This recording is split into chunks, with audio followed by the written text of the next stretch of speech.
Our guest today is the chairman of the Chicago Cubs. He is also the chief executive officer of In Capital, LLC, a Chicago investment bank that packages corporate bonds for retail investors. He earned his bachelor's degree and his MBA from the University of Chicago. The Ricketts children spent their formative college years at Wrigley Field, in the bleachers, with the real fans. They were living and dying with the Cubs' wins and the Cubs' losses. Our guest today met his wife, Cecilia, in the Wrigley Field bleachers. They and their 5 children live in Wilmette. At their first press conference 5 months ago, at his first press conference, our guest today was very clear about his goal: win a World Series championship.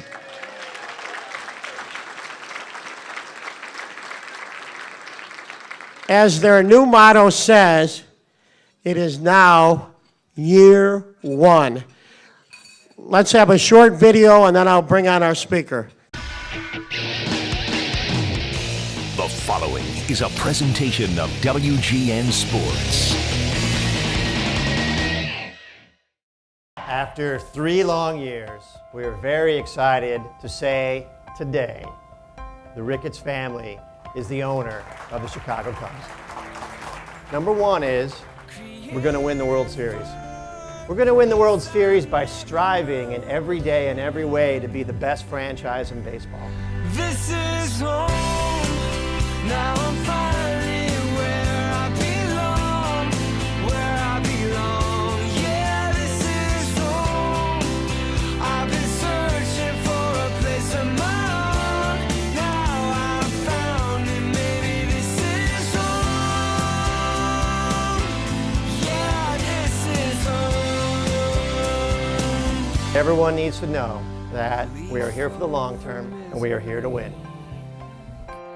Yeah, this is home.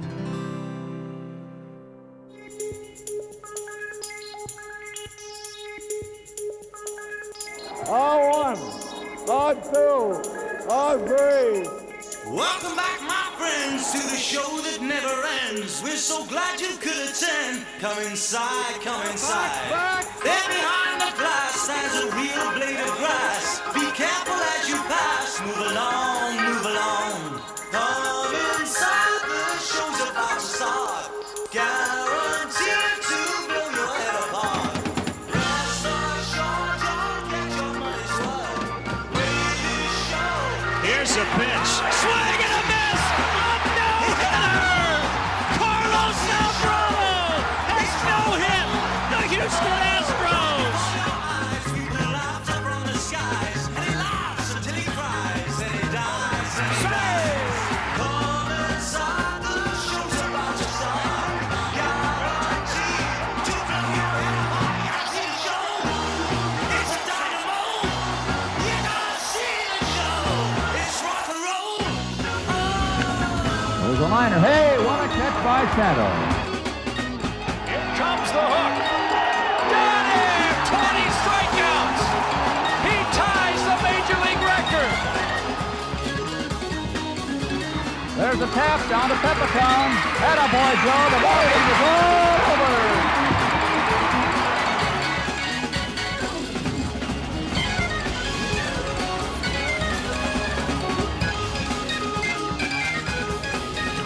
There's a line fly, short center field. The ball game is all over. Attaboy for me. Custer comes in, and this ball game is all over. The Cubs win it.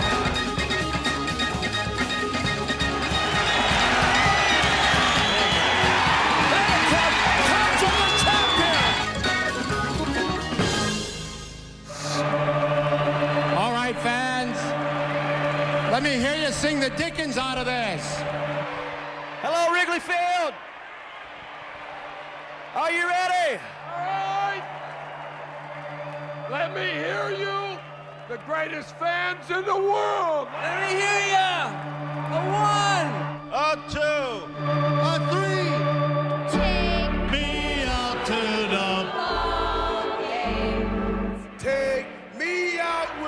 crowd.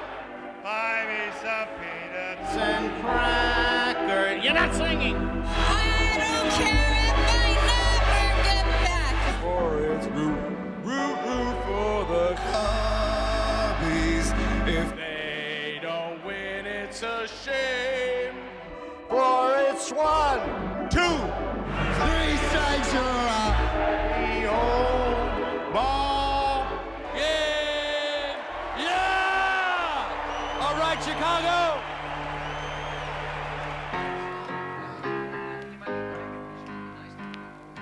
A lot of fans, people in Chicago, know just how important Chicago was to me, the Cubs, the organization. And every time I come back, I look forward to it. And for me, it was like a second home.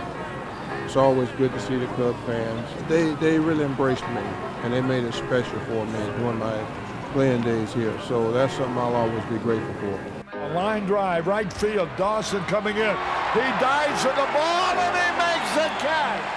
Holy cow! What more can one man do?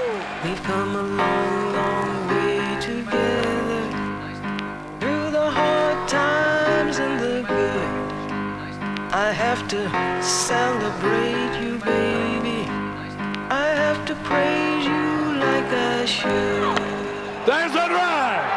Way back in the left center. It may be. It's a hit it! I must say the last 24 hours have been quite emotional and at the same time overwhelming. And upon my retirement in 1996, after 20 years of Major League Baseball, there was one other team in uniform that I wanted to put on, and that was this one. Fly ball to left, and it's deep, and Hermita's gonna run out of room. A grand slam. Baseball season's underway.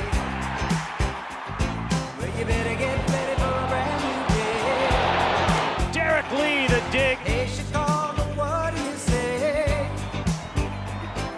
The Cubs are gonna win today. Cubs win again. They're singing, go Cubs, go! Go Cubs, go! Hey, Chicago, what do you say? The Cubs are gonna win today. Go Cubs, go! Go Cubs, go! Hey, Chicago, what do you say? The Cubs are gonna win today. They got the power, they got the speed to be the best in the National League. Well, this is the year and the Cubs are real. Strike three. Hit him. So come on down to Wrigley Field. We're singing now, go Cubs, go! Go Cubs, go! Hey Chicago, what do you say? The Cubs are gonna win today. Go Cubs, go! Go Cubs, go! Hey Chicago, what do you say? The Cubs are gonna win today. Baseball time is here again. You can catch it all on WGN. So stamp your feet and clap your hands. Chicago Cubs got the greatest fans. I hear 'em singing now. Go Cubs, go! Go Cubs, go! Hey Chicago, what do you say? The Cubs are gonna win today. Let's go! Cubs, go! Go Cubs, go! Hey Chicago, what do you say? Cubs win.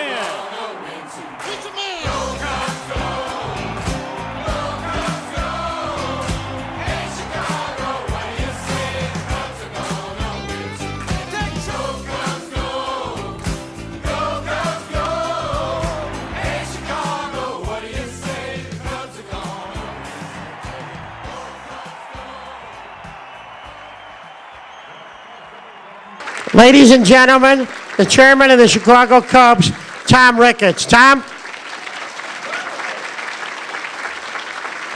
right, have some fun up here. Yeah, absolutely. I hope this is working. Sounds good. That stuff gets me so excited. Like, I just want to get to the season, get things started. It's crazy. Like, every morning I grab the newspaper, and I flip to the articles about the Cubs, and I read them, and I'm so excited, and I'm thinking, this is crazy. I already know all this. But it still excites me to read about it. So anyway, I'll just talk for a little bit about some of the things that the family is looking to do with the team this year and some of our philosophies. And then talk a little bit about the economic impact that has on the city. And then we'll talk a little bit about this year's team. So, and then hopefully have a few moments for questions at the end of everything. Well, we got things started in October. We came out and we said there are 3 things we want everyone to know about the Ricketts family. The first one is it's our goal to win. We're here to win the World Series. We're here to be competitive every year. We're here to make the playoffs. Anything that you need to know about us starts with winning. The second thing is that we're supporting and preserving and improving Wrigley Field. We believe it's a magical, unique, special experience that has no comparison in...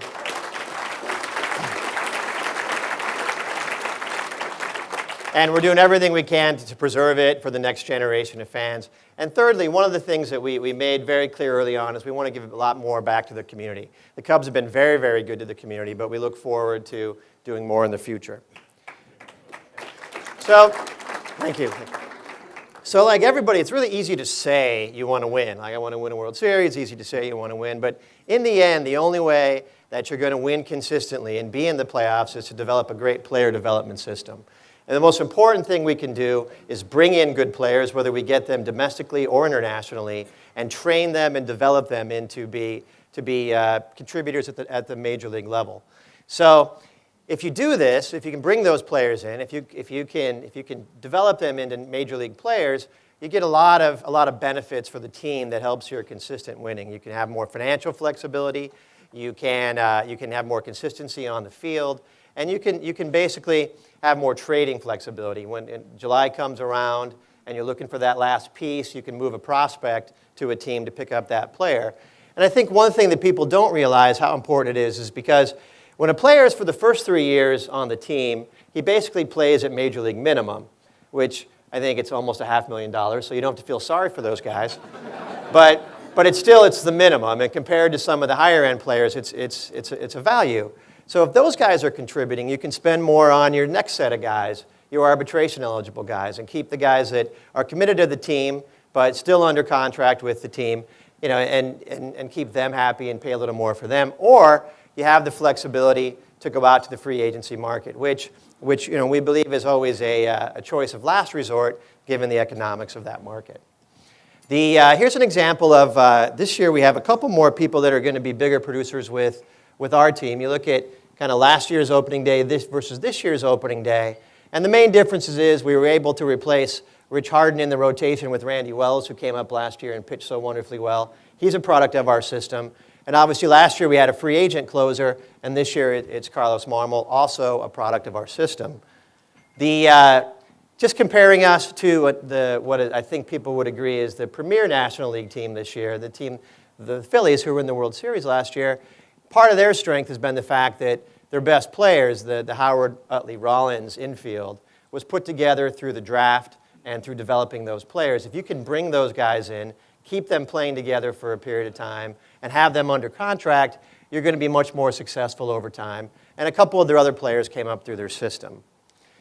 The good news is that we're making a lot of progress on player development. One of the things that we've been very, very excited about this year is we do have a couple people producing at the major league level, but also we have a lot of guys in the system that are really starting to contribute. Our last 4 first-round draft picks have all had terrific springs.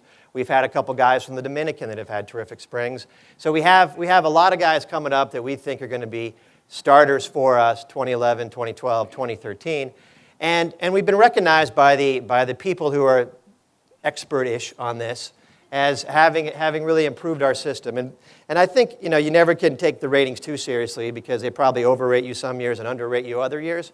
And frankly, our ratings jump 18 notches with the same players. So it's not always perfect. But the key thing is that the prospects and the way they played last year are looking better. I think the other thing that's very interesting is another place people don't see us and don't see the fact that we have to spend a lot of money and be very aggressive and very smart is international signings. we have players that are coming up through the system not only from the Dominican Republic or Venezuela, but also Korea, Taiwan, and a few other places. So that's very exciting. And then we've also done a terrific job of bringing up players from the Dominican Republic, where, as many of you know, about 20% of Major League players are Dominican. And so I went. One of our first trips as owner was to get down there and spend a week in the Dominican, getting to know our facility and seeing all the folks down there. And we have a good system down there. So we're making a lot of progress on the player development front. At Wrigley, we've done a lot. We came in October, and we sat down with Crane and his team at the team and just said, what can we do between now and opening day that'll make a big impact? And so, like, if you look at some of the stuff, there's a lot of stuff that isn't very sexy about fixing up the stadium. I mean, you tear out seats and replace concrete, you replace walls. You've got a lot of different stuff that's more structural. You'll see that if you go by today, you'll see a scaffold around the back of the scoreboard, which hasn't been properly really cleaned and maintained since it was put up in 1937. So it's a good story. You'll see it; it'll look shiny to you, and you won't know why. But it's much better. And then we're also doing something very cool. The old Wrigley around on Addison Street side had like wrought iron bars and like decorative iron bars. Very very old school, very back to very original. And then when they started to need to repair those, instead of repairing them with more iron bars, they replaced them with chain link fence and lovely exposed concrete. So I don't think that's the style anymore. So what we did this year, we decided to take as much of that concrete down as we can. And so what you'll see when you come back, you'll be in the park and you'll say, well, it's a little sunnier, it's a little breezier, a little nicer, it feels a little fresher. A lot of that will be because we took off those concrete panels. We also did things that are more fan focused. One of the things that you know if you love Wrigley as much as we all do is that the restrooms are not always the best experience. So one of the things that we did right away was we redesigned a couple of the men's rooms, but more importantly, addressed the issue of the ladies' facilities, and it'll be dramatically better for everyone coming back this year, and hopefully that'll. I was walking through the field with Crane last year at the end of the season, and some fan yells, "Hey, we love you, Tom Ricketts!" And I said to Crane, "Man, I hope they say that in 10 years." And he goes, "Well, you should just hope for 10 months." and I was like, "Well, I guess all we need is new bathrooms and a World Series." And then so we have a new executive club. It's called the PNC Club, which would be kind of on this side. It's like a nice looking place if you want to take customers. It'll be a nice new club, and if there's people in the room that entertain at Wrigley, you should call Wally Hayward, our head of marketing, and see if there's space left in that club. And then we're also going to do more food. The people have complained about certain things in the past with respect to certain food products. We've tried to upgrade them across the board. In addition to that, giving more options, more healthy options. We now have bison as the official lean meat of the Chicago Cubs. So anyway. And then the players are going to be very shocked when they get back. For those of you who have ever taken the stadium tour of Wrigley, going through the clubhouse is an underwhelming experience. It's just not that nice, and you walk past like bags of fertilizer and all this stuff. And so anyway, we've cleaned a lot of that up, and it's a lot better. The third part of owning the Cubs is being alert to the fact that we are part of a community and really understanding that the Cubs are not only a kind of a ballpark within a neighborhood, but a team within a city. And we do a lot, and this is a lot of what Mike LaFrano does. The Cubs have given away a lot of money over the years, and we're up to the pace now with our Cubs charities that we're giving away more than $1 million a year to a lot of really wonderful, wonderful projects. And I think Mike wouldn't know, but I think we helped out some 1,200 or 1,300 different organizations last year. So we had them all on a slide, but it just was too long. But we've done a lot of different stuff over the years, different ballparks in different neighborhoods. And one of the things that the Ricketts family understands is that that's a very important part of what we're doing and very important part of owning the Cubs. And we look forward to doing even more of that as we go forward and trying to grow Cubs charities and do more for the city. We also did something last summer that I thought was very, very interesting and something that maybe some of you aren't aware of. We hired a company that basically takes some fan data survey and they do some projections on what a team means to the city from an economic standpoint. And we had these guys at CSL come in. And one of the things they did was they surveyed about 1,200 people in the ballpark over 11 dates, some in September and some in August. And the data was very, very enlightening. First of all, something you might expect, 60-40 or 59-41, but that's a pretty high percentage of females generally for a sporting event. And then the average age is 38, which is about, I think, what people would expect, but a very good household income number. So anybody wants to advertise, Wally Hayward's right there. That's our good demographic. But the thing that was really stunning to me was not the financial demographics, but the where people come from, the geographic reach that the Cubs have. At a typical game, 73% of the people at the game last summer were not Chicagoans. A lot of them were suburban, but there were nights that 37% were outside of the state of Illinois. And those people, the survey data says, come back every single year. And they do all 3 games. And most of them, for 56%, it's the only reason they come to Chicago. So Wrigley, we say it's a big tourist destination, the 3rd largest tourist attraction. But the numbers back it up even bigger than we even imagined. And then what CSL does is they survey the people, see how much they spend, talk about what they're doing inside and outside the park. And they can basically derive that we drive about $78 million to the lodging industry. We drive about $111 million to the restaurant industry, and $48 million on retail shops in the city, and then non-Cubs entertainment. So there's hundreds of millions of dollars that just having Wrigley and having people come to Wrigley that generates for a lot of the different industries that are in this room. Let's see here. This is another one I liked. They mapped where people came from. Obviously, a very strong kind of central Midwestern kind of feel to the people that come in.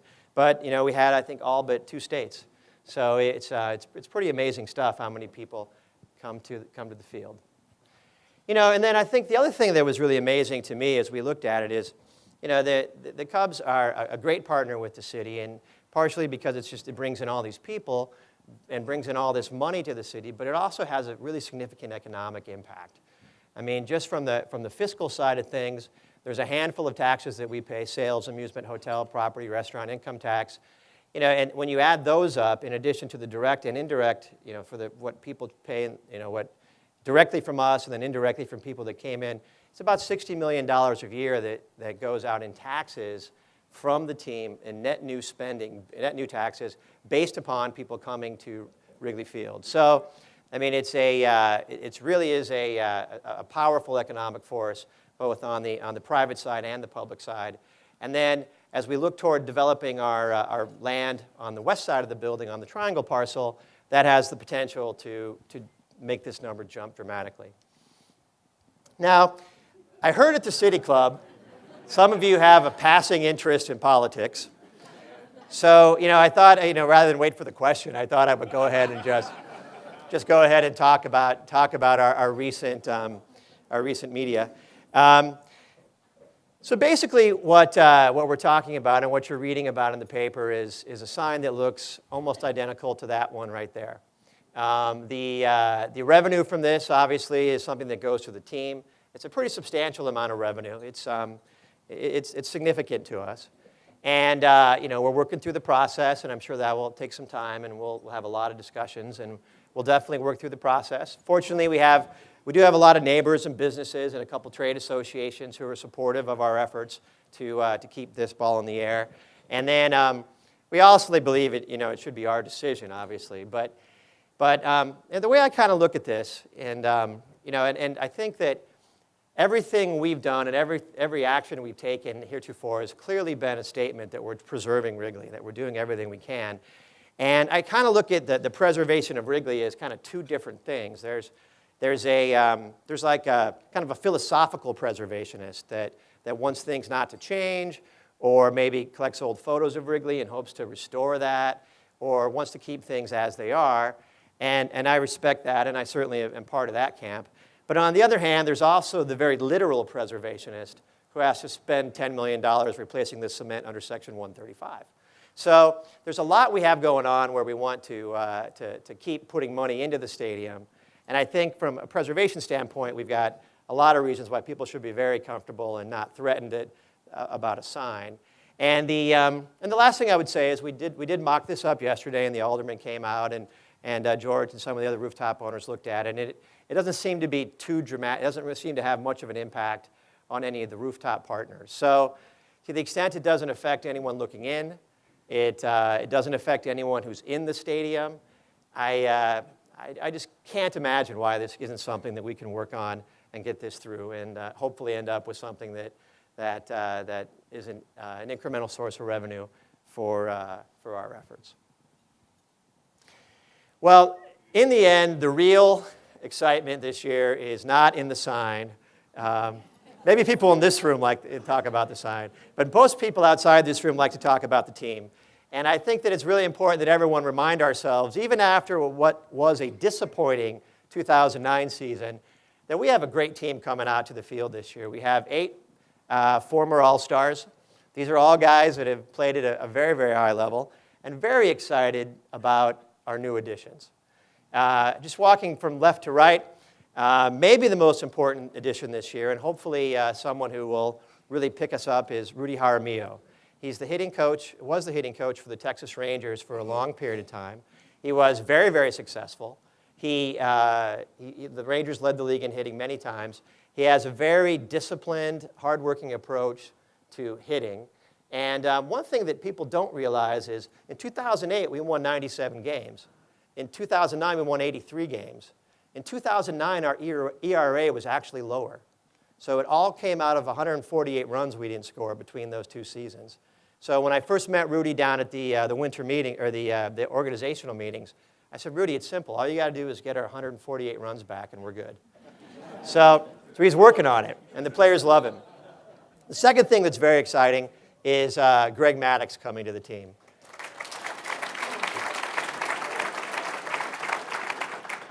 You know, it's funny, like when spring training started, I had a speech or like a little talk that we gave to all the players, and all the players and coaches in one room. And so like I think through my head, like, what do I got to do? I got to remember these points, got to make sure I say family and Wrigley and all this stuff, and I'm memorizing my speech.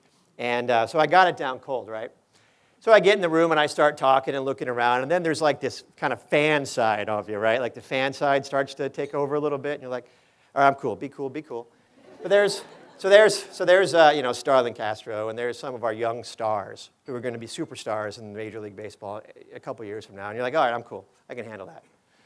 Then you look around, you see like all the other players. There's Ryan Dempster, Derek Lee, great players, all-star players, and just great people. And you're like, okay, well, I know those guys. I'll keep going. I'm cool. Then you see Lou and Jim, right? And both just wonderful guys. I mean, just the funny, big-hearted, super guys. But I'm like, I know Lou and Jim. I'm cool. I'm cool. So I'm just going through my speech, and I turn around, and I'm like, oh, my God. It's Greg freaking Maddux. Right there.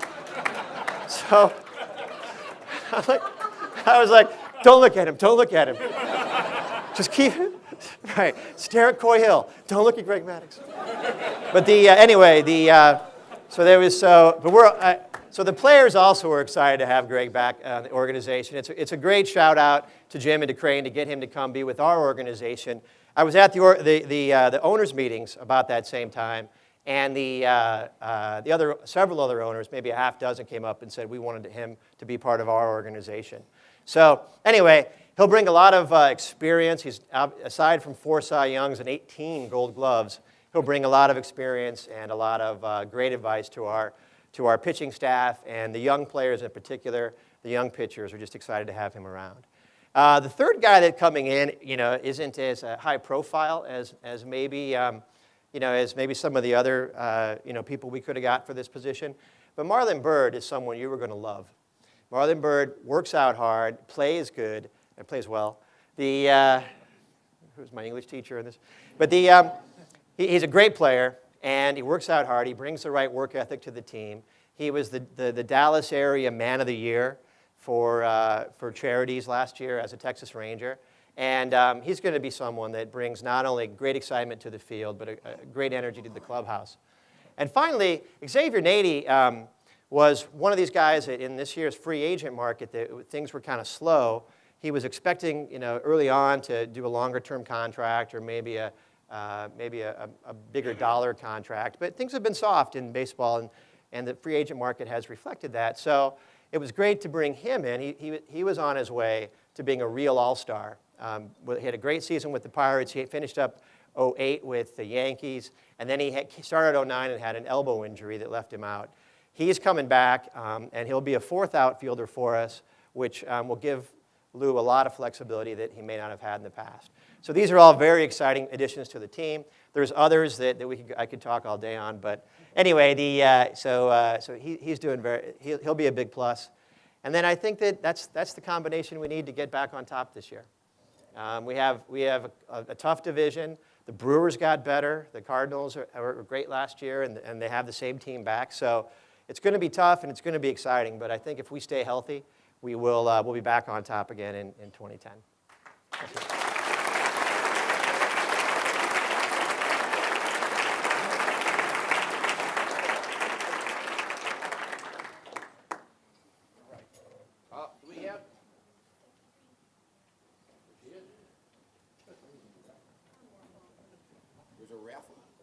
Oh, yeah.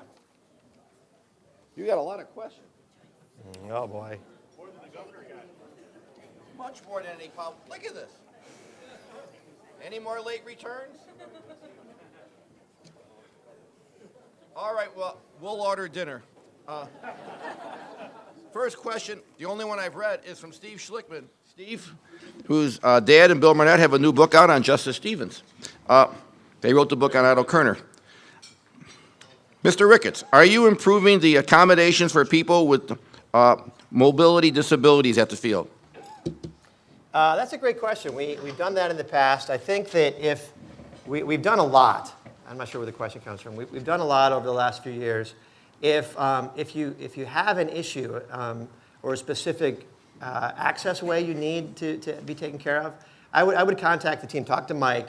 We do accommodate a lot of people, and it's an old facility, so it's hard to make it perfect in every respect from that angle. But we do a lot to everything we can to accommodate people that have special access requirements. This is the regular question from Steve Condren from Condren Gallery. Steve, where are you? He's a regular. Tom, do you have a special scouting strategy for finding new talent? The scouting all reports up through Jim. I don't think that I have a lot to add, but I will say a couple things. First of all, the scouting organization is very cohesive. And one of the things that's unique about the way the Cubs and Jim Hendry does it is the scouts, once they bring the players in, they don't just disappear and let the coaches take over. They meet every year to discuss every single player. And the scout gets to hear how the guy he brought in does. And I think that's important. A lot of scouts have told me that in other organizations, they bring a guy in and then they just forget about him. So, but we don't do that. We make sure the scout stays with the player throughout the organization and keeps going on that. So I think we have a lot of communication, which I think is the key to good scouting and good player development. I think the other thing that's really terrific, and I can't speak highly enough of, are people on the ground in the Dominican Republic. We have a very good team of very straightforward guys who are doing a terrific job of kind of sifting through what is a very difficult market to operate in to find good talent that we can bring through to the major league level. Okay, Tom, we've been giving you a lot of softballs. This is from Bill Kopp. Does Lou want to stay? If yes, why not get it done now? I thought you were supposed to edit these questions. Who's our editor? No, the fact is that obviously this is Lou Pinella's last year of his contract. I think Lou is a great person and a great manager, and most importantly, I really do believe he is the guy to get it done for us this year. Next year is really between Jim and Lou. It's Jim's decision who comes in as the manager. If an owner involves themselves or interjects themselves too aggressively in those kind of decisions, then you're going to lose accountability for your general manager. And I don't think that's what we want. I think it's in Jim's court, and he'll do the right thing. Okay, this next question is from Chris Mahaffey, who claims he will join the City Club, and more importantly for you, he is the season ticket holder. And of course, you already showed the picture, but this is the only question we're asking on this. Did you read Blair Kamen's excellent column in Sunday's Tribune on the inappropriateness of the Toyota sign? Your thoughts? Well, it's funny, Blair's my neighbor. So it's kind of funny, and I did read the article. I don't agree with it. I did read it, and it's funny because I read it and I said to my wife, I'm like, well, I'm going to go over and tell Blair I don't like his new copper gutters. So anyway. No, I like Blair's a good friend, and he obviously he's a critic. So I don't think I'll ever win an advertisement argument with him.